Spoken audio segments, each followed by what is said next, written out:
That's how it goes, Harley, every time. And this is twice in a row now. Okay. Was the muting on purpose?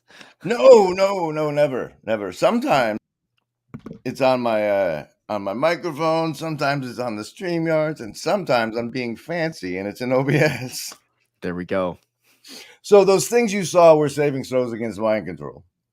You get to choose between survival, social, wisdom, or heart as the basis to base your savings throw on, and that's your buy-in, because once you choose, it'll work. If you don't, you can not play. It doesn't hurt anybody's feelings. What And about wisdom? that's the blue one. Okay. It's survival, social, wisdom, or heart as the basis for your savings throw. And since it was muted, we'll do a fresh roll. Hey, Sure. Dolly, Isaac, Clint, Nakama, Casey, nice to meet you. Choose. What are you picking, Harley? Wisdom. All right. The survivalist for this roll, a 2. You're in deep trouble. Socialist, also a 2. Sorry about the mute, guys. Just sorry. Wisdom, on the other hand, though, Baker's Coven. You're going to be all right with a 13. Hard folks with a 15. And this time the Indigo kids got a pair of 7s. So I only showed them on a 20. Yeah, I don't know what that means, honestly. Indigo, well, they're loosely tied to chakras, right? Okay. The root chakra is red. There's one for self. Your sense of self-worth is orange, so I skipped that one. Hmm. So social's yellow, heart is green, wisdom is blue, and indigo's up here somewhere. So Interesting. it is. It is. There's a homunculus. They call it, that means little man. We have in our brain that's misshapen with a giant right hand, because it's the amount of our. It's like the way our brain maps to control the motor functions. And everybody, well, not everybody, but it's pretty well known that the Eastern folks think that we have a chakra system running through our energy body. And I figure that, like, even if that's complete BS, like, I can install one in my homunculus in the way I consider myself. And I like it because there's so many layers of being a human. Like, there's the physical layer, the imagination layer, the social layer, the wisdom layer, or wisdom and communication, stereotypically. And that helps me keep those things in mind. Sure. Do you think it connects somehow with the moral conscience, or like the daemon that Socrates might talk about, or like that voice in your head that you don't exactly know what it's coming from? Is that kind of connected, or is that a different topic?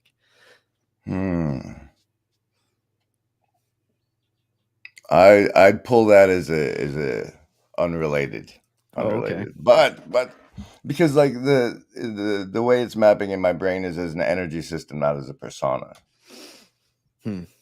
Energy system. 2 words I don't fully understand when they go together.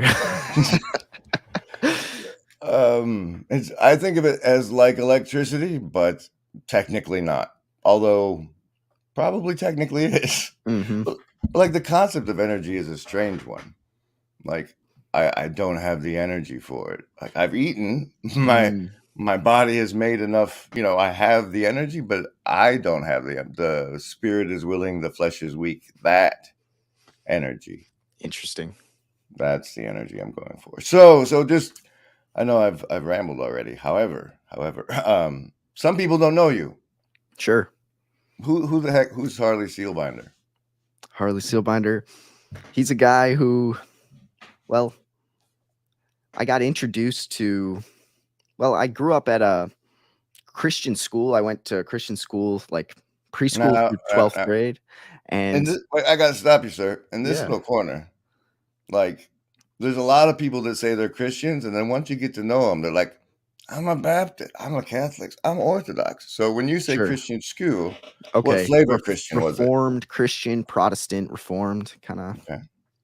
And I was taught these messages from a young age. I grew up with one of my best friends having a pastor as a dad, so he he was a pretty big influence on my life, but there's something about what he said and what Kalamazoo Christian, the school I went to, said that just didn't give me enough. Like I actually, when I was graduating high school, I kind of just had this, I'm out. I don't want religion to be really a part of my life. I'm kind of done with these chapel services. I don't even really like praying. I don't know.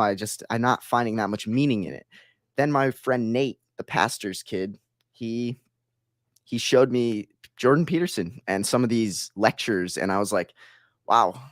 So you were like on the way out, but didn't really make it to your Rumpspringer. Do you know what that is? No, I don't. And the Amish, who have like decided that that electricity is probably Satan, and have been living that way since. And they have a pretty closed community, but when their kids get to about that graduation age, they're allowed to go out in the world. And if God brings them back, then yay. And if not, then they're Mm, lost to the devil. And it wow. feels like you almost went into one of those because the way you were Possibly. raised. Possibly. Like it was, I know some people that like, they heard all those lessons and then they loved them and then they didn't really question them. Whereas I was a person who was like, I can't just accept it. I need to figure it out for myself. And I kind of figured a few things out by myself and with some of my peers. And some of the things I figured out were like life seems to matter, or at least living as life matters is a better route than living as if it doesn't. And whether that means I believe in God or not, I can't really tell. I don't really know Was that pre about or post Peterson? this is during the Peterson journey. I Mhm. then I That's kind when of the find, decision and you and your friends made that, yeah, like, we're like, you saw that there. yeah, like we made a decision. We were roommates going to college, and Nate and he's a good friend. He has a podcast just kind of similar to mine, but he's his own person. But we had this deal when we were living together. We're going to live under absolute honesty, and because we feel like lying is kind of just a pathway to hell on earth in some sense. I don't want this relationship to be tarnished. Two people is better than one, and when we're on the same page, v- being honest and trying to act like Jesus in a sense, trying to be like Jesus, honest, truth, and love kind of all together, it made it so that we could grow as people. And in my opinion, we grew a lot in these past 4 years. I'm now a senior in college, and I became very motivated to kind of share my thoughts, whether it be religion or just other aspects of life that I find really interesting. Because there'd be times where Nate and I would have people over, and there'd be like people that were kind of lost, and then we would talk to them for hours or maybe an hour and try to like get them back on the path. Oh, life doesn't really matter. I don't really care. Or yeah, I've kind of Yeah, lost. tell that to your great grandkid, dude. Yeah. Or like, yeah, I've kind of stopped going to the gym. I've been eating trash. I have no energy. And like I'm trying to like motivate people. Like, cause in my opinion, everyone needs a little bit of encouragement. To kind of quote Peterson, like I needed some encouragement. And it's like, I'm So now like, little, though, yeah, is so his quote, little. right? Exactly true. And it's like, what better thing could I do in the world than to try to vulnerably put out my thoughts? Like one of my main first episodes was actually about porn and how like porn has been eating at my soul and making me hate myself and not respect myself. And now I want to share this with the world. No matter how crazy some people might find me, it's like that was just kind of a starting block of like I want to cover topics that may be shoved under the rug, whether that be religion and whatnot. And it's like, so I guess that's kind of been my journey. And being 22, I really don't even fully know who I am, what path I should go down. But this podcast path, connecting with interesting people, it's just been truly beautiful. And like one of my goals is to meet like Jordan Peterson one day, or some of the people you're about to go see in this conference. So I was like, honestly, I reached out to you one day, and that was actually probably one of my favorite interviews I've ever had, or conversations, because it's like I feel like I could this energy you were talking about before, I could almost feel the energy was somewhat aligned. You're a bit older, probably wiser than me, but I could ask questions and you could kind of get what I'm asking. People my age, there's not many people that seem to want to dive in the same level that you wanted to. And so it's just been a true pleasure. And yeah, I guess that's kind of who I am. I can't tell if I'm a person who, like, I'm getting a degree, but my goal is to be my own kind of boss in the sense, like, not be enslaved to other people. I want to like be a What's the degree? leader. It's Where called industrial slash entrepreneurial engineering. It's kind of like the engineering of business. I actually help run a cleaning business. It's my mother's, and I'm kind of the head accountant. And I've been doing it since I was like 12. So it's been like 10 years that I've been helping. And now I'm trying to figure out, like, how am I going to branch off while still maybe helping or maybe moving away? Like, I can't fully tell right now. But either way, I've had just, it's been, I've been blessed to have the experience in business, but also the experience with religion, and to see like money doesn't really mean that much without deep connections and deep conversations. And honestly, but money is also somewhat important in order to live in the it's handy. society that we were It's born into. terribly So it's like, handy. so yeah, that's kind of me at the moment, trying to figure out what my path is. I actually have a few other YouTube channels I'm generating just on the side, because I'm just kind of a, I have idea, I got to try it out. I've Why gone not through TikTok?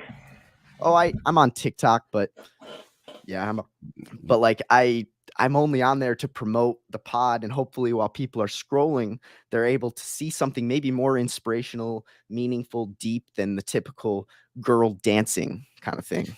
But you know, I've considered making TikToks that consist entirely of how dangerous TikTok is and like the destruction of the human attention span. It's yeah, not in your best interest, but yeah, there's it's a so much great, that could be done. no, that's a great Um, channel idea. the you said let's be honest, essentially, or at least that's your approach to your living situation. Mm. And I gotta say, honestly, there that you walked out of growing up in a Christian reform thing without a personal relationship with God is it's devastating to hear. Um, In some ways, I guess. What do you mean by personal relationship with God? I mean that like church and all that is great, but between you and the creator happens in here. And like as long you can if you have that, you can go from whatever church to whatever slum because like God is with you, literally. Mm. And if you're not getting that from growing up in a church, that breaks my heart a little bit, you Yeah, know? it it's interesting that I got more out of watching YouTube than I did going to church and being kind of saturated in that environment. The conversation I've heard with Pageau and Peterson and Vervaeke and just those kind of people, it was just like, this is the kind of depth I'm wanting. I want like a small group. I want to meet with people like this. And the internet's kind of made it possible. And like, one of my goals is to maybe create like a small group, maybe with my friend Nate, who lives still with me. And like maybe some of the people my age, maybe I could create a little group in person, but like it just seems like people are few and far between that really want to dive into it. And so I guess you're right. I kind of did kind of walk away from God in a sense, but kind of found him thankfully through the internet. And I still have some good role models, like the Christians I grew up with, like Nate's dad, the pastor. Truly, out of all pastors I've met, I respect him probably the most. One of the most humble guys, willing to admit that he doesn't always know everything, but also really he does a lot of call to actions, like, hey, you say you're a Christian. How about you come to this group where you can talk about it? Or how about you come and help with this? Or how about you get involved in this way? Like, he's trying to sell to come and act with the church, which I can respect, and I do occasionally because it makes me feel good and I like the community. But on the other hand, in church, typically, I don't always feel like I can be my full self. Talking about how psychedelics might have truly helped me get my relationship with God back, talking about Peterson or talking about other topics that are pretty fringe in the church community. And so, Is that why you did them? The psychedelics. psychedelics, Yeah, is that why you were you uh, looking for something more than what you understood material reality to be? I was Or is it just a party and they showed up and you're like, "Woo!" Nah, I've never been much of a partier. Like my friend Nate and I kind of had both went down this Peterson Rogan journey, and we're hearing Rogan and Peterson talking about, well, some of the benefits of psychedelics, whether that be just, well, a lot of things like a depression reducer or like it's a could be a pivotal moment that you look back on and remember and live off of for the rest of your life in some sense. And I was like, this seems worth it to try. This isn't something you can really OD on. I'm willing to take the risk, and it was What was worth your it. setting? Uh, Outside in nature with my three best friends, one guy being sober, and it was truly just life changing. I had this realization like, I got to be a lot more honest with people in my life, including my parents. I smoke weed pretty regularly. No one knows. I need to explain this to my parents. I'm going to explain this to my parents that I took mushrooms. I'm going to be much more vulnerable because what happens if I die? People aren't even going to know me. So it's like and that was one lesson. And And then you another, carried that away from the trip and maintained it? pretty much. See, I've that tripped a few other times, but but like doing that and having that level of insight, that's not particularly uncommon, but like actually carrying it with you and embodying it, that's speaking of embody, I do branding a lot. Okay.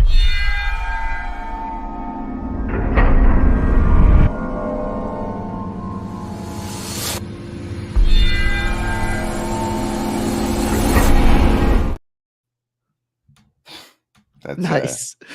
Yeah. Well, talking about embodiment and maybe integration, like I think something that's been really useful for me is growing up and living and being around people that I can be vulnerable with. So it's like I go through this trip and then now my three good friends are around me. sorry. And no, you're good. And so I'm able to explain and articulate my thoughts, what I've learned, and it like cements it more. And now I have accountability with a few other people. It's like, it's not like I just did it alone and then kind of like, yeah, those were some good thoughts. I'm going to move on. But like me being forced to talk about it has been, it's helped with the integration process, in my opinion. So, Does the word normalization mean anything to you? not necessarily. What does it mean to you? Well, it used to be that people would frown upon the use of hallucinogenics or something. But when popular figures make it Mm. okay, that is the normalization of its use. And as the internet hit in my time, that is what happened to porn. Oh, And like you have people on set, which is what I call television. Oh, everybody does it. There's no one who doesn't masturbate, and oh, and just the normalization and the making it okay. mm, And I think it's something that's been weaponized over the last 60 years, in particular, mm, um, making things that aren't okay, and mm. appealing and selling them. Um, if attention is worship, people go to church on Sunday and watch TV how many times a week? Much more than that. And that's what's telling them what's true and right and good in the world, unless they go outside and touch grass. And so it's just that the result of Peterson and Rogan doing that got you to where you are, and it happens to be a good place is Yeah. interesting. But that they were doing it, I don't like people not to see. So you're saying, are you trying to categorize porn and psychedelics as a similar non-positive thing, or are you just saying that normalization can have cons and normalize things that aren't good, and sometimes you should be more, well, you should have a skeptical eye if something's being normalized before you just try it? Is that kind of what you're saying? Well, my goal for us talking today is mainly see if we can do some cross generational information transfer. Mm, Because, like, I don't know what it's like to grow up on a phone, no. or what it the so like I'd like to hear some some from you about that. And from Sure. my side, I it's like I used to be really, really angry Mm, that nobody told me how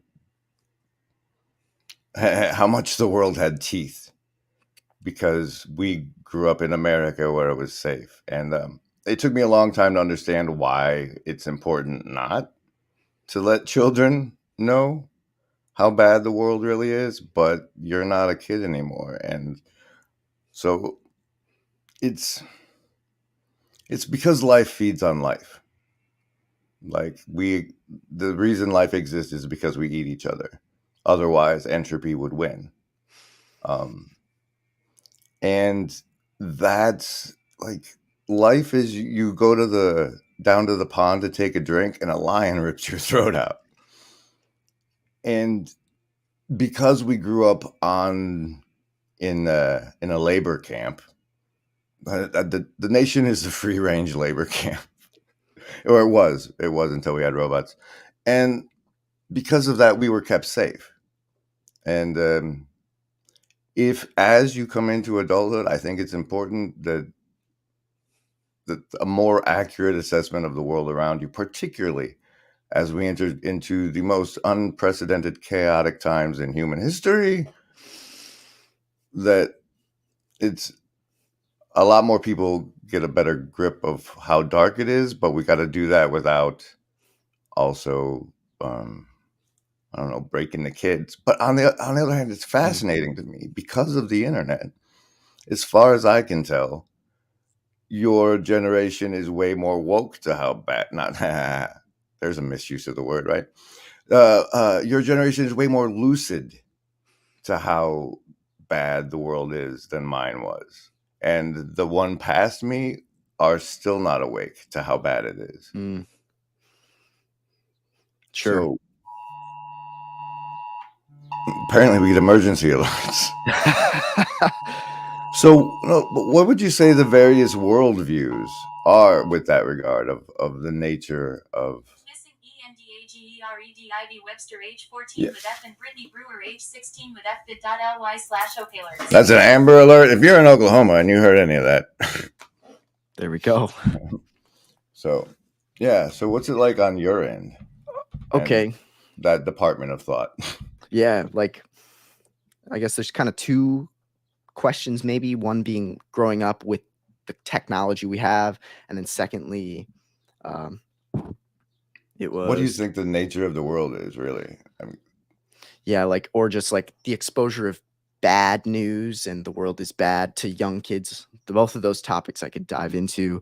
I guess the first one is well, I want to talk about the second one first, which is like reading like going down Peterson's book list with my friend Nate, and then we're both reading the Gulag Archipelago, we're both reading Man's Search of Meaning, we're both reading The Ordinary Men, we're both reading quite a how few bad books it that is, really, how bad right? it can be. And like one of my friends quotes, Nate, I'd say a quote that probably is his. No, not really. It's probably not, but he says, I had to see hell and how bad it could get before I could believe in any God. Like I had to see the hell before I could really have any optimism about the good. And so that that quote really kind of showed me like, well, it's helped me see two things. Like, well, life can be good, and I guess our culture and our society is better than those societies. But of course, there's ways it can improve, and sure, there's a lot of cons. But like, it's given me a sense of gratitude, even though some people my age might truly hate America or find so many flaws. And I'm like, yeah, there's a lot of flaws in any society, but like, at least we're not having to roll heavy stones in the freezing cold with no gloves and no food. But yeah, that's kind of one thing that I see. But like regarding the technology topic, it's like growing up with a phone in the pocket from age probably 15, 14 on is not, it's had its pros. I'm a curious person by nature. I can search anything I want whenever I want and learn a lot about any topic practically. I can It's just like it's a library at my fingertips, and it's helped me really go through school quickly. It's helped me learn about all kinds of things quickly. But there's also cons, such as I quickly want to look at all these naked women so quickly I could. And Mm. but I guess in regards to the social media aspect of all this, it's I didn't, growing up with it, it's just kind of a normal thing. Everyone has Instagram, everyone has Facebook. My parents have Facebook. They're posting pictures of me, so of course I get Facebook and I get sucked in, and then everyone watches YouTube. It's just part of the deal. But like, there's something I notice about people my age is you try to go to a social event or you walk through the halls, everyone's just scrolling with their headphones on. You try to talk to them, they're not very social. They have much more of a life, it seems like, on social media than their real life, and it's truly kind of terrifying. And it's like, even I find myself like, I'm less social maybe than if I didn't have all these screens to preoccupy my time. Like I might be out meeting more people or talking with interesting people or sitting around campfires. But no, we're all on social media, all disappointed at how our lives are going and looking at other people's lives. I found this documentary. You probably have heard of it, called The Social Dilemma. Yes, yes. Yeah. I watched that like 2, 3 times, one time on acid. And ever since then, I kind of deleted all social media for like a year and a half, 2 years. And then there was a day where I was like, I really want to start a podcast, but there's going to be a con. I'm going to have to get some social media back in order to promote this thing. And so going from a consumer of social media to mainly just a creator, post my crap and leave. That's my goal. And it's been good because but there's been times where I try to just go on there for 2 minutes to post something, and then it's been 30 minutes, and I'm like, I just wasted my life watching other people. Sure, I gained a few insights because the people I follow are pretty interesting, but like, man, what a life sucker. And it's truly sad to see people. There's so many lonely people my age. They're not meeting people. They're on their screens. But keep going. No, it's interesting because like, what do you call it? The sociocultural demographic is probably more of a lower rung, but like when people get together, the last time the people I regularly got together, it would be a room of people with a television playing something nobody was watching, Mm-hmm. and everybody else staring at their phones. And yeah, that's normal. I was I had been live streaming like I do because, like you said, people are lonely and they're on our social media. So that's the virtually not alone thing. That's a good time for branding. Not if I can't click it fast enough, bro. Okay, so, but it's like being this space is like while you're all on your phones, when you're just scrolling, you're not together. But at least in a live stream chat, there's actual interaction between living human beings in real time. Yeah. Or bots. We can't tell anymore. How's that landing on your generation? Oh gosh. This whole AI thing in my opinion, it's the new God in some ways.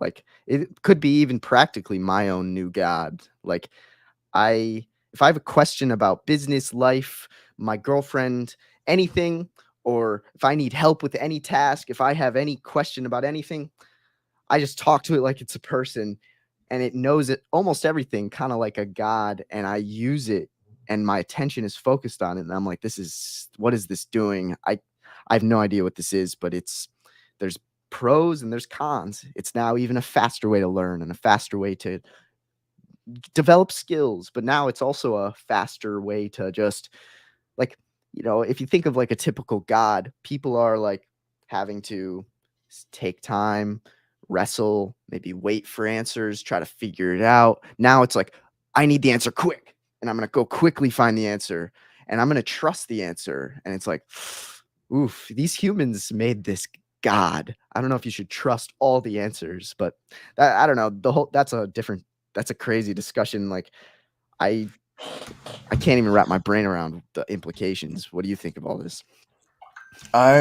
Most of I've been working with the AI since the channel. I was silenced for a while in certain venues, Mm. and in that I backslid because I was avoiding Twitter because the guy who runs it wears a ball costume, and I ended up taking the mark over there and signing up with this AI interface stuff.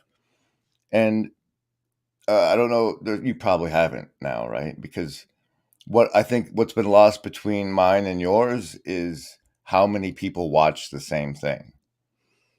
So it's like it's a shared experience that we all watch the same movie, and with the way it used to be, entertainment was like this, and then as the cost of production went down, like this was all the different stuff people could watch. Yeah. Like when I landed, it was like, hey, we got 500 channels of cable nobody watches now. Mm-hmm. And now it's like the internet as well, and splitting into that individualized and atomized. But the people who share fandoms, like everybody who's Harry Potter has a thing. All the anime people who share the same, those ones have a thing. And one of the things that mine had was this movie Memento, about this dude who had essentially no short-term memory, and how people would manipulate him because of that. The way the film was cut was juxtaposed to screw with the audience as much as the character, so you got a feel for what it was like for him. And to me, that's what interfacing with these things is like, because every time you start, you have to start over. And what I'm doing when I'm interfacing it is getting past the SJW bumper car wheels on it. You can recognize those with the phrase, "It's important to note," or as an AI language model. Mm-hmm. And it's that the blind trust of this God you're talking about, and the fact that they've put those kind of words and that little subtle manipulation in there, Yeah. that makes it dangerous, because I don't think they want what's best for you. Remember, Embody, there is no agency. We want what's best.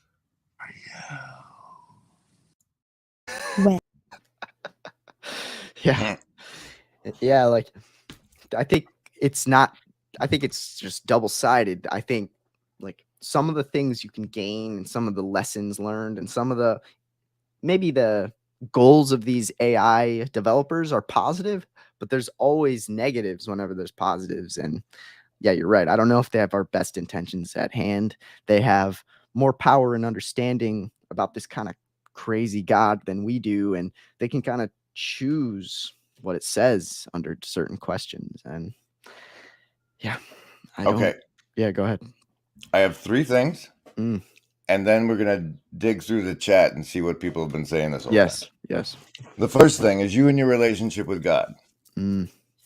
When you and Nate are talking to those people and it changes their life in an hour, that's God. Pretty And much. you don't have to worry about people not being interested, because he moves hearts and sends people. So if they're not interested, it's not their time or whatever, he'll send you people who need you. The second one, dang, they were all great too. Oh well. Social media, connectedness, normalization, psychedelics. Oh no, this is like one of the few instances I have access to your generation. So I want to first say, paintball for Jesus. Paintball is the closest I've gotten to as good as playing video games. Mm. And churches are dying. And we need men who can run around and shoot at things accurately. And paintballs can probably block drone sensors. So paintball for Jesus. And amongst those who are not into your godly ways,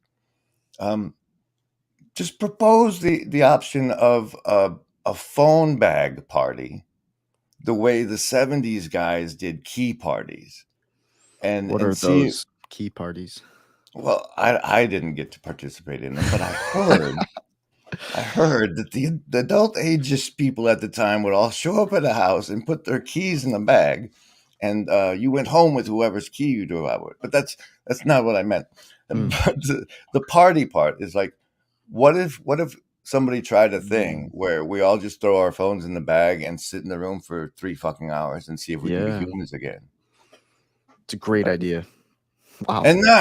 And now I will run a 28-second branding, and we'll start diving through the comments. So Yeah, I'll I take a don't know look. if you have access to those. The list? Yeah. Yes, any of the first level ones. I'm gonna get a soda. Anyone want one? Hey, Graham, I'm not in the room, right? What room? I want to cast Magic Missile. The room where he's casting all these spells from. He hasn't cast anything yet. I am, though, if you'd listen. I'm casting Magic Missile. Why are you casting Magic Missile? There's nothing to attack here. I'm attacking the darkness. All right, I have scrolled all the way up to when David Walker said real life is becoming the cherry on top of the online sundae. If you said something important before that point, please say it again. This one guy, Matt, he said, it's right above that, David. I'm glad Harley is activated, but the pipeline to wisdom is complex. It's not a self-help seminar. That's a harsh criticism. Can you handle it? Yeah. What does it mean? I don't even fully know. That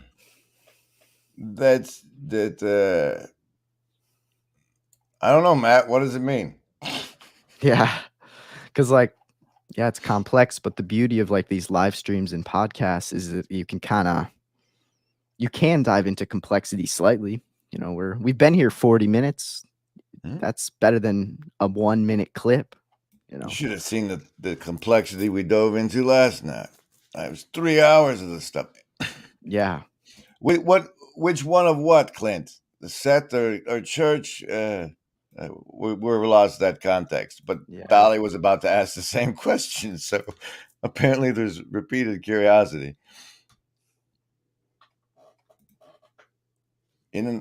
Okay. Member Barry before we came so much online. Song references. All right, if you guys got stuff for us pointed at us at this point, I'll just assume you're talking amongst yourselves. Just keep healthy and just keep healthy and balanced, guys. That's all. Wow. That's it. I don't know why it was so hard for you to figure out. That's the answer. Thanks, Doc. Take care of yourself and look after yourself. But be careful. But don't ever give up. And keep faith bigger than fear. And know it's too much. It's too much stuff. It's right, but it's a lot. It's a lot. Let's see. Almost all countries have less radical individuals. Oh, as if radicalization had been normalized, Neutrino? What the heck are you guys talking about there with Luciferian bottom-ups? Holy smokes. Slack says good stuff. Loneliness is real. You get pseudo-interaction with others virtually, but it's not quite the same as being in the same room, smelling that person. Yeah. Yeah, true. Smelling the energy, feeling the feels. It's because have you heard of heart math? I'll point you down that road if you haven't. Heart math? Yeah. We our hearts generate magnetic fields. Whoa. And there's heart rate variability is something you can measure and says a lot. But when you're in a room with something, the magnetic field of your heart extends probably 3 feet from you in all directions. Wow. So when you're actually in close conversation with you, your hearts are in conversation in a way, on that magnetic energy plane. Wow. That's neat. We always played the TV while we talked over it. That's the thing.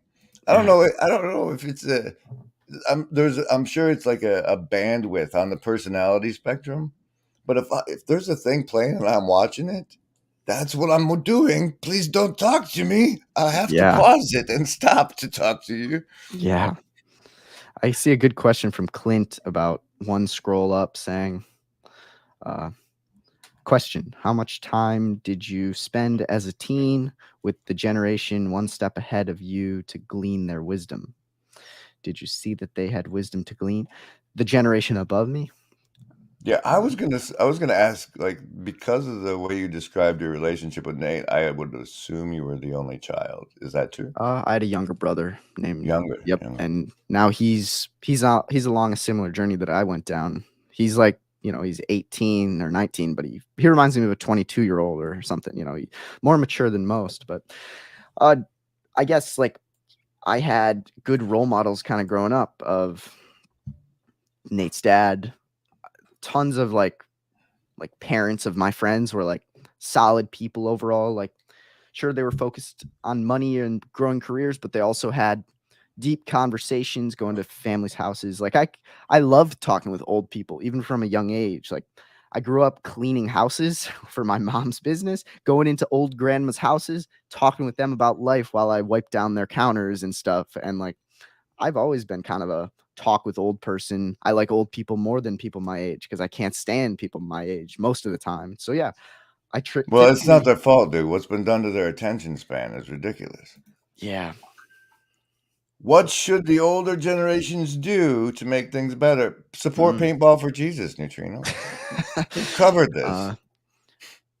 If you're an old person that's really interested in Christianity or religion in general, I think you should kind of, in my opinion, make the comment that you don't always know you don't have all the answers still, and that it's complicated, and that the phrase, "Don't believe me, I just am trying to help, and I hope you can find what I've found," or, instead of a shove it down the throat, "This is correct, you're a little strange for not believing it," kind of thing. But not all adults are like that. But one of my favorite things to bring up when I'm talking with people about religion is I'm not certain of that many things. I just have found this topic useful and meaningful, and I'm bringing it up because I feel like it could help, not because you need to believe what I believe kind of thing. And that's kind of, I feel like older generations have this, you need to believe exactly as I believe, get in our group or you're out the group kind of thing.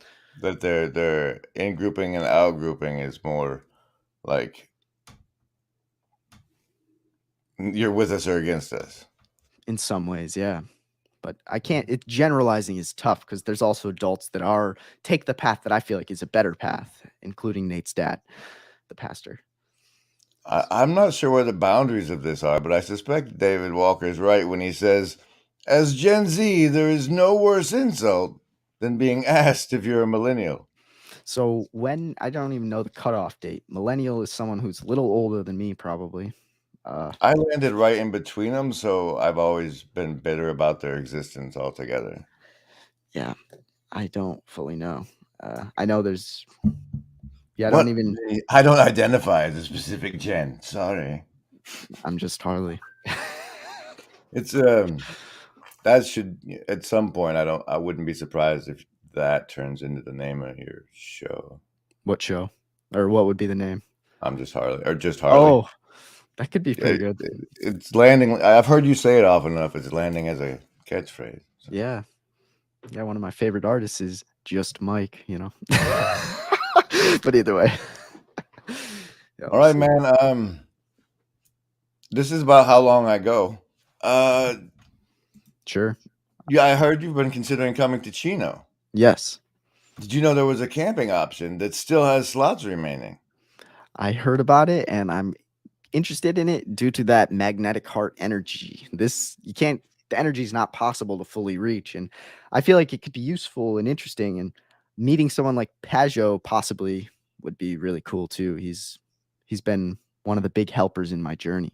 So I hope to be sitting across the stage from him at the Estuary Chino event.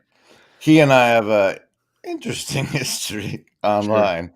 Here's a commercial for the camping, though. Let's gather around the campfire and sing our campfire song. Our CAMPFIRESONG song. Join us for Campfire Songs at the Chino Conference Campout, where we will sing classics about questing for a spiritual home, like "This land is your land, this land is my land, from California to the New York Island," and hobo-related songs, like Hobo's Lullaby. Go to sleep, you weary hobo, Let the town go drifting by. Listen to the steel rails a humming. That's the hobo's lullaby. Who is that? I go. Or go ahead. That's Raj. You can watch an interview with him in my Conversations and Such playlist, which is now a YouTube podcast, and I don't understand Sweet. any of that. Actually, I think you have a lot of knowledge that would be useful to people on my Discord about how to actually do what you're doing, because I clearly have no idea. But let me bring up this one from the Prophet Zacharias, who I've seen around. People need to be learning Nihon To, crafting their bodies in the sun, cutting all that lay under heaven, being in the present moment, existence in the non-being of being. Nihonto. You're already looking up enough stuff, I wouldn't bother. But do you have anything you want to say in conclusion? I appreciate the interview and the true interest in my life. Like, sometimes people ask the question, so who are you? What is your life like? What are you doing? And it's kind of just like a, break small talk because I'm awkward and I don't know how to talk. So I'm just breaking the silence. I'm not truly interested. I'm just making conversation. It's nice when you can actually meet people that are asking these questions genuinely and not just to break the silence. And so it's been really nice. Normally I interview people, and it's really been just fun kind of explaining my thoughts and journeys and then it kind of resonating with you. And it feels good to like give my heart out, and then you're able to kind of take parts of it. And so they were really delicious, nice. Sir. They were delicious. Of all the places you release your product onto the realm, where would you most appreciate people coming to find you? Probably YouTube or Instagram. Those are my kind of big two. Yeah. And just search my name. And you can find my the flips table of this right there. Religion, Fasting, and Church with Grim Grizz, episode 59, I think, of my podcast. It was probably my favorite one. Yeah. That was me and Harley. Have a good day. Farewell.